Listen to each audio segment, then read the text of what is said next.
Nahajamo se na Bregalniški ulici v Beogradu, kjer so pred kratkim, točneje 17. oktobra 2023, odprli muzej Draže Mihajlovića, vodje četnikov med drugo svetovno vojno.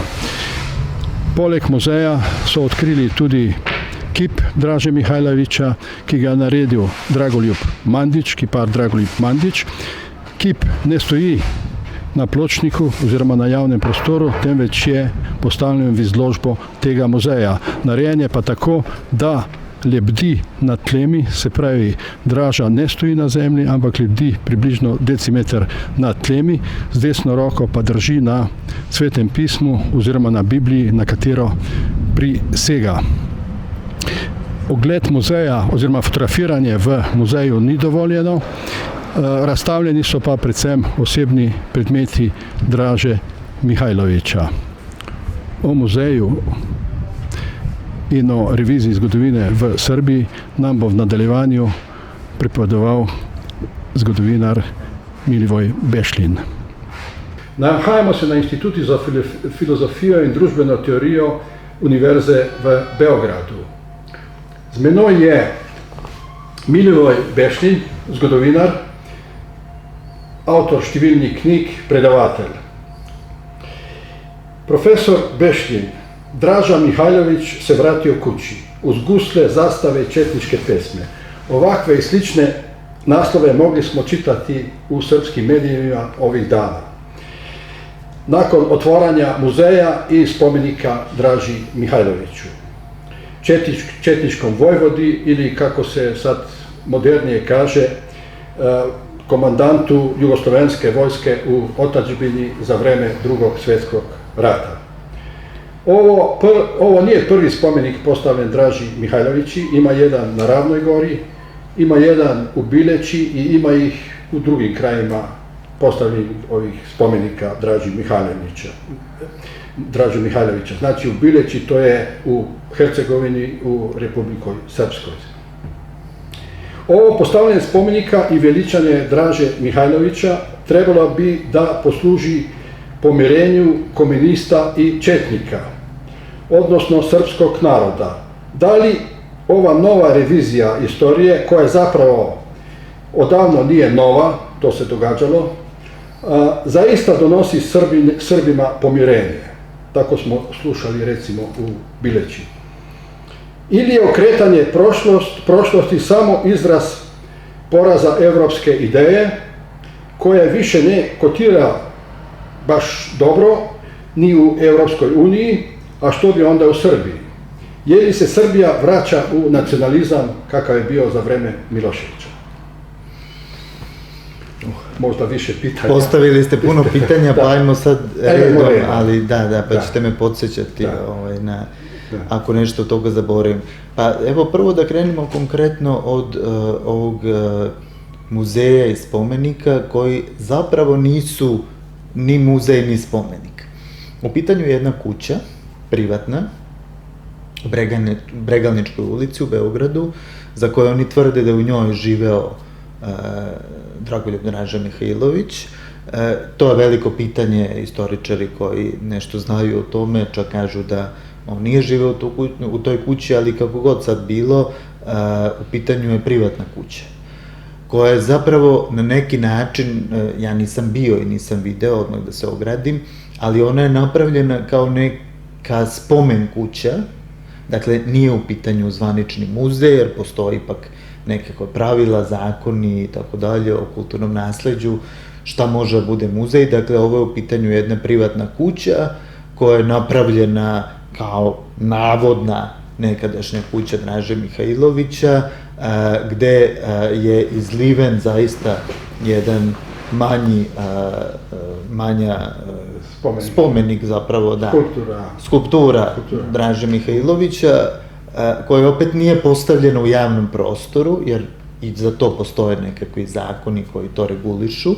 Ovde nije prođena ta čitava procedura, nego je ta skulptura stavljena u stvari u izlog te kuće.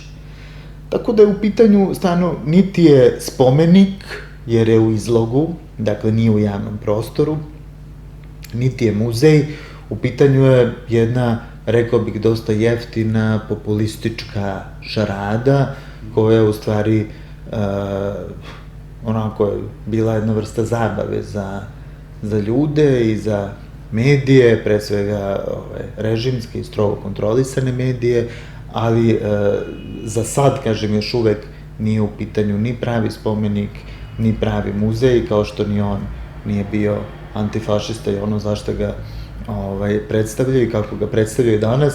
Dakle, u pitanju je sve nešto pseudo oko svega ovoga, ali to što još uvek nije ni spomenik, ni muzej, ne znači da srpsko društvo ne ide u jednom vrlo lošem smeru. Vi ste u svom pitanju rekli da li se Srbija i srpsko društvo vraćaju nacionalizmu. Ja mislim da se ne vraćaju zato što nikada iz njega nisu suštinski ni izlazili. Naime, taj talas istorijskog revizionizma u Srbiji krenuo u drugoj polovini 80-ih godina. Kako je slabila socijalistička paradigma, tako je jačala nova ideološka legitimacija, a to je bio srpski nacionalizam u nastupanju. On je 80. godina... Znači, od socijalizma do nacionalizma. Pa upravo tako, da. Kako je slabila ta ideološka legitimacija socijalistička, tako je jačala ova nacionalistička. Ona je krenula najpre iz Srbije, kao što znamo, i dobila veliki zamah u kulturi, u umetnosti, u pozorištu, u književnosti, na kraju krajeva i u samoj historiografiji, kroz Đuretićeve knjige i tako dalje. Dakle, sve je to nešto što je trasiralo put da i u političkom smislu nacionalizam potpuno prevlada na javnoj sceni i u tom smislu je zapravo taj čitav talas bio krunisan memorandumom SANU, gde su Srbi predstavljeni kao najveće žrtve Jugoslavije. Nemojte zaboraviti, memorandum SANU, iako je nastao 1986. godine, nijednim slovom ne pominje ni višestranačje i sve ono što je, recimo, karakterisalo slovenačke disidente, nego samo traži, u stvari, novu preraspodelu moći u Jugoslaviji na račun Srbije. I u tom smislu je taj talas bio toliko snažan da je Milošević, kada je došao na vlast u Srbiji, u stvari došao na već, kako bismo to rekli, osedlanog konja. Znači, ovaj proces poteka je odmah posle Titove smrti nekako počeo. Pa da, zapravo. Pomenuli ste ovaj memorandum SANU, ne? Osporavanje pokrajina već, izvinite, 80. godina kreće motivisan upravo nacionalističkim razlozima već 80. godina.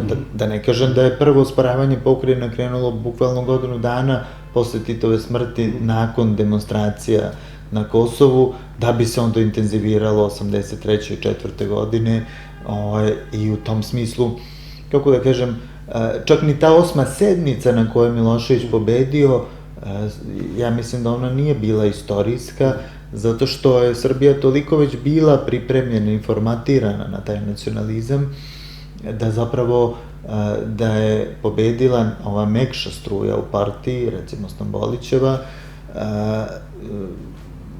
Stambolić bi vjerojatno prošao kao i hrvatski komunisti, dakle izgubio bi na izborima, a neka mnogo tvrđa nacionalistička struja bi pobedila na samim izborima, da nije pobedila već u partiji sa Miloševićem. Naravno, osnova svega toga je bio istorijski revizionizam i ta nacionalistička paradigma kako je tada pobedila i zavladala, ona je u stvari dovela do toga da smo mi vremenom, mislim kao društvo, gubili svojevrsnu društvenu i kulturnu pluralnost.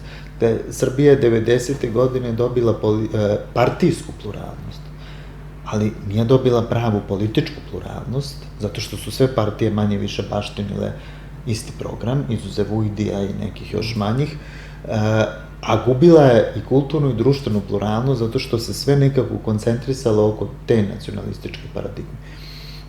I to je postala nova vladajuća ideologija koja je stvarno prožela sve pore društva i ona je menjala svoje oblike, dakle ona je zagazila u rat, kao što znamo, 90. godina, ona se veoma, kako bih rekao, osramotila i međunarodno ratnim zločinima i genocidom koji je u ime te ideologije počinjen, da bi onda posle 2000. godine političkih promjena 2000.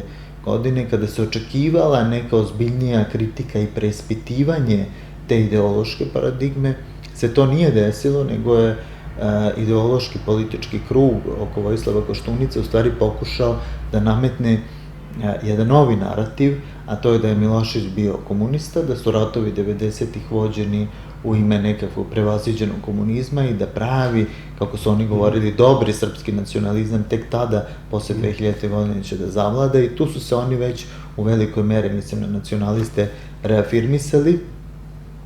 Istorijski revizionizam je tada došao čak do svog vrhunca kroz reafirmaciju četništva, dakle, to je ta nova demokratska vlast posle 2000. radila, da bi 2012. godine dolaskom presvučenih Šešeljevih radikala u vidu Aleksandra Vučića na vlast u Srbiji, u stvari taj nacionalizam se do kraja razobručio i gde je Srbija iz epohe istorijskog revizionizma koja je karakterisala u dekadi Petooktobarske republike, zapravo pod vlašću Vučića i presvučenih, preimenovanih radikala, u stvari došla u fazu istorijskog revanšizma. A to je da se javno govori o tome da je srpski narod jedina žrtva ratova 90. godina, da on nikad ništa, da u njegovo ime nikad ništa loše nije učinjeno, da je Srbija nezadovoljna ishodom ratova, Ivica Dačić je otvoreno u jednom momentu to rekao javno, da je Srbija nezadovoljna ishodom ratova, da drugo poluvreme tek sledi i da nama u stvari na Balkanu sledi revanš, zato što Srbija nije imala podršku velikih sila za svoj velikodržavni projekat tokom 90. godina. I oni sada na jedan drugi način u stvari nastavljaju taj projekat, a to je dakle, obrnuta paradigma Dobrice Ćosića, koji je otac modernog srpskog nacionalizma, od one njegove paradigme da je Srbija dobitnik u ratu, a gubitnik u miru. Oni sad rade nešto drugačije. Ono što 90-ih nije dobijeno u ratu, se pokušava dobiti mirnim sredstvima. Između ostalog, kada vodite takvu jednu politiku, onda je potpuno logično da se vraćate i četničkom pokretu i Draži Mihajloviću, jer su oni tokom Drugog svjetskog rata bili taj ključni nacionalistički stožer i dakle to je na neki način taj idealni predak srpskih nacionalista u prošlosti i zbog toga moraju da ga očiste od stigme za koju je on osuđen istorijski i pravno na kraju krajeva, a to je kolaboracija, odnosno izdaja zemlje i to su ratni zločini. Ali on je bio, Draža Mihajlović je bio na sudu kao rehabilitiran, ne? Je li bila to, kakva to bila rehabilitacija? Je li bila to pravna ili istorijska ili kakva to sad rehabilitacija? Ako govorimo konkretno o rehabilitaciji Draže Mihajlovića, tokom 90. godine ona već krenula. Dakle, već Miloševićev režim, što je vrlo zanimljivo, 90. godine uradio polovičnu rehabilitaciju Draže Mihajlovića. Znači, vi imate tad i udžbenicima i tako dalje, on se više ne pominje kao ratni zločinac, on se više ne pominje, odnosno dovodi se u pitanje da li on zaista kolaborirao ili nije, nalaze se razlozi za to da je čuvao biološku supstancu naroda i tako dalje. Izvinite, on za vreme Miloševića je Srpski pokret obnove postavio i javno spomenik Draži Mihajloviću na Ravnoj gori. Tako je. Na javnom prostoru. Upravo to sam hteo da kažem, dakle, Miloševićev režim je delimično rehabilitovao Dražu Mihajlovića kroz udžbenike, ali još uvek nije to urađeno do kraja. Dok je opozicija na čelu sa Srpskim pokretom obnove Vuka Draškovića, koje ste pomenuli, dakle, kao najjača opozicijona stranka 90. godina, u stvari potpuno glorifikovala četnički pokret i Draže Mihajlovića i na Ravnoj gori su svakog maja meseca organizovani veliki happeningsi, okupljanja, pristalice Srpskog pokreta obnove i u tom smislu je on negde postao opoziciona ikona na neki način te opozicione Srbije, što je verovatno uticalo da ga Milošević do kraja ne rehabilituje još tada. Inače, u to vreme, 90. godine, u velikoj meri rehabilitovan i kvislinški predsjednik vlade Srbije u vreme okupacije Milan Nedić. S Ljotićem jedino nisu ozbiljnije pokušavali da izvedu. Tako da hoću da kažem, Draža Mihajlović je još 90-ih u velikoj meri bio javno i društveno rehabilitovan, polovično je bio politički rehabilitovan i nije bio sudski. Posle 2000. godine su, dakle, nove vlasti su do kraja u stvari rehabilitovale politički Dražu Mihajlovića, potpuno ga glorifikovale u udžbenicima istorije i onda je prirodno da je taj proces zaokružen na neki način kroz ovu sudsku rehabilitaciju iz 2015. godine, ali njoj je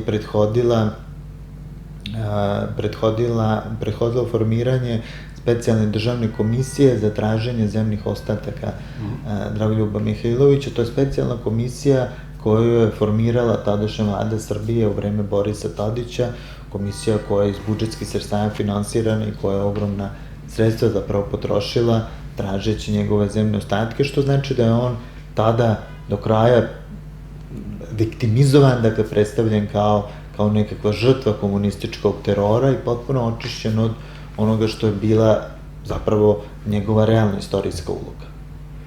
Šta je zapravo onda nacionalni interes Srbije? Da prevlada istina ili da prevlada neistina? Znate, jedan od ozbiljnijih srpskih nacionalista i jedan od onih koji su ozbiljno usmeravali sadašnjeg autoritarnog lidera Srbije Aleksandra Vučića, Brana Crnčević je rekao 90. godina: između istine i Srbije ja biram Srbiju. A Dobrica Ćosić je, kao što znamo, rekao tu čuvenu rečenicu, napisao: laž je naš nacionalni interes. Pomalo ironično, ali ne i netačno. Hoću da kažem, dakle, do istine tu sad nikome nije stalo. Na posledku, kako to kažu teoretičari nacije, da je, mislim da je to Ernest Renan rekao, da je zaboravljanje ili pogrešno pamćenje istorije suštinski činilac u formiranju jedne nacije. Dakle, obično su nacionalizmi zasnovani na mitovima, na pogrešnom ili lažnom tumačenju istorije, ali to najčešće bila nekakva daleka istorija. Ovo je relativno bliska istorija. Mi imamo mnoštvo dokaza o ratnim zločinima četničkog pokreta, naredbama samog Mihajlovića, o kolaboraciji i tako dalje. Prosto je neverovatno do koje mere se ovaj revizionistički deo društva trudi da negira svaku istinu, ali, kako da kažem, tu žrtva nije nekakva imaginarna Srbija ili bilo šta. Žrtva toga je istorijska nauka. Jer je istorijska nauka zaista bačena pod noge time. Naš metod ili bilo šta, ono što nas čini naukom je zaista na jedan sasvim specifičan način, u stvari se ni podaštava uloga istoričara i činjenica da je istorija postala naukom, da kada je dobila metod, ovde do toga više nikome nije stalo. Ne nikome, ali govorimo o ovim dominantnim delovima društva. Znači, tu politika igra odlučujuću ulogu i mediji, verovatno. Tako je, to je sad vrlo važno pitanje. Da li je država, odnosno politika, ta koja je agens svih ovih intencija, ili je to istoriografija? Naravno da je u pitanju politika i naravno da je država ta koja postavlja prioritete, a da je značajan deo istoriografije je prihvatio ulogu sluškinje ovakve državne politike, koja ne samo da je štetna po društvo i samo državu, nego je pre svega štetna po istoriografiju. A kuda to vodi u društvo? Šta će iz toga nastati? Jer smo već videli u istoriji kad se ovako gradi na nekim lažima. Pa prvo će voditi, kako da kažem, rehabilitacija četničkog pokreta nije samo pitanje Srbije. To je, izvinite, pitanje regiona. To je odnosi prema Crnoj Gori i prema Bosni i Hercegovini, prema hrvatskom narodu i bošnjačkom, albanskom i tako dalje. Dakle, svi oni koji su na ovaj ili onaj način bili od strane četničkog pokreta i njegovog lidera predviđeni za određenu vrstu istrebljenja.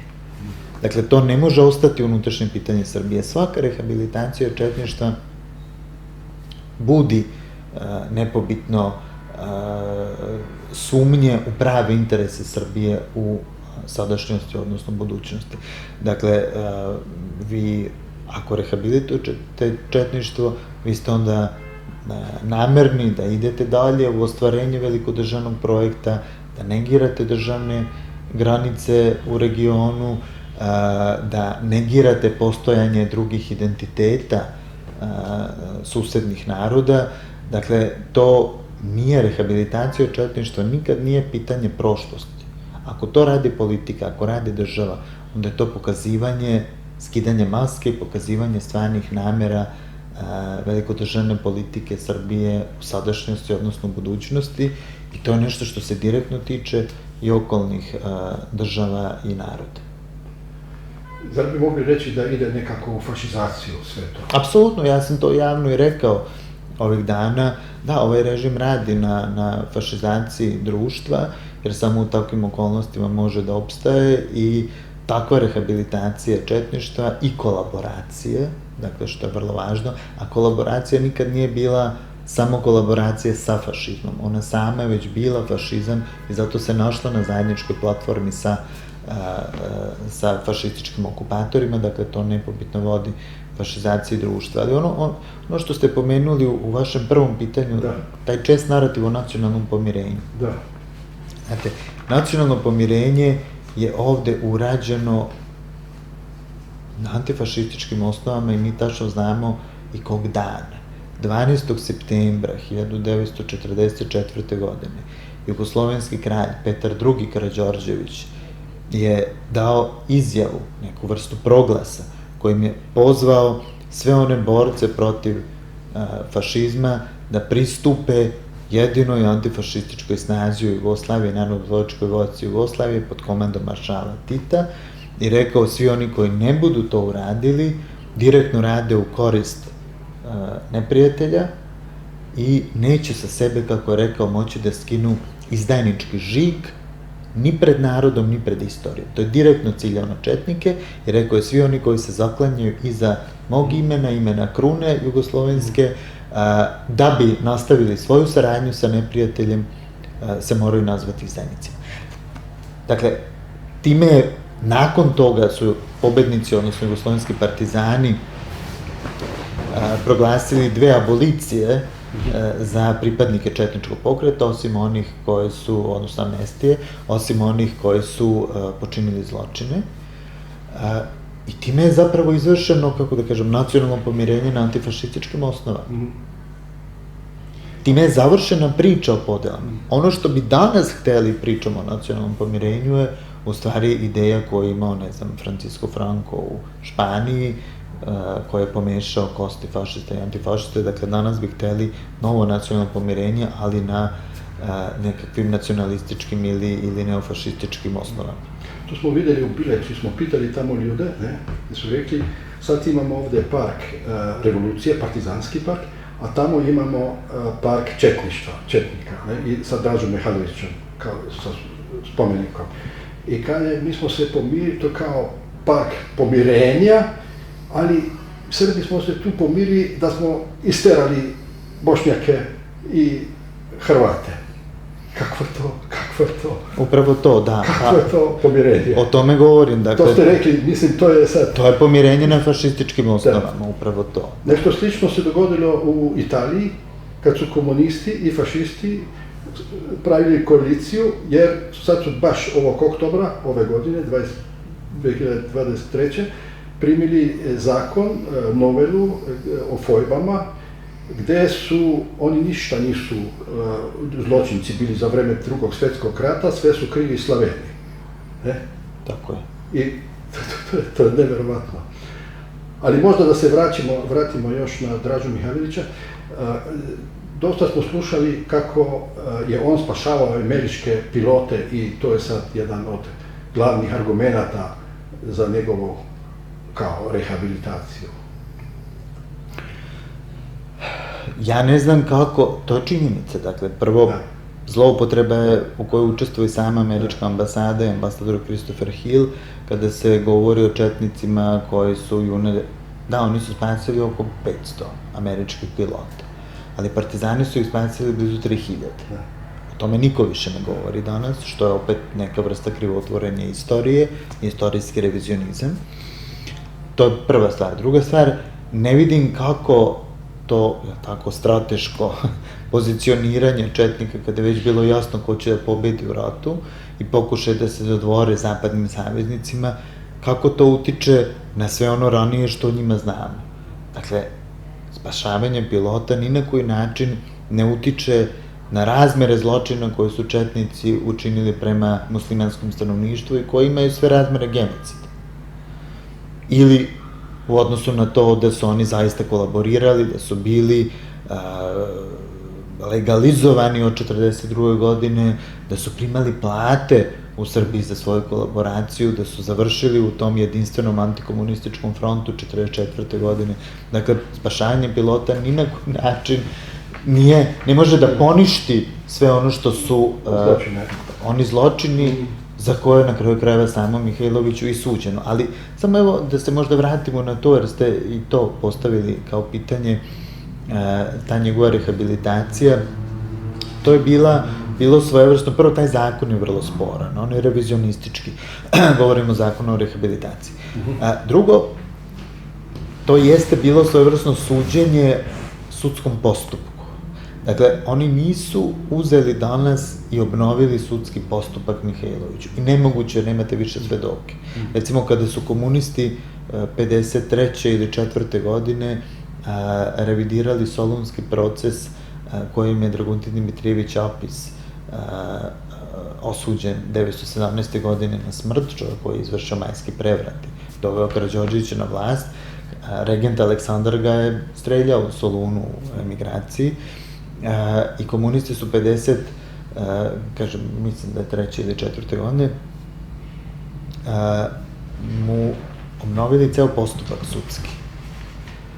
Ovog puta se nije obnavljao sudski postupak, nego je samo su utvrđivane procesne nepravilnosti. Procedura, ako bilo... Tako je, proceduralne, dakle, procesne nepravilnosti i nedostaci su utvrđivani i doneta je ne presuda, nego je doneta odluka o tome da se poništava sudski proces Mihajlovića iz 1946. godine.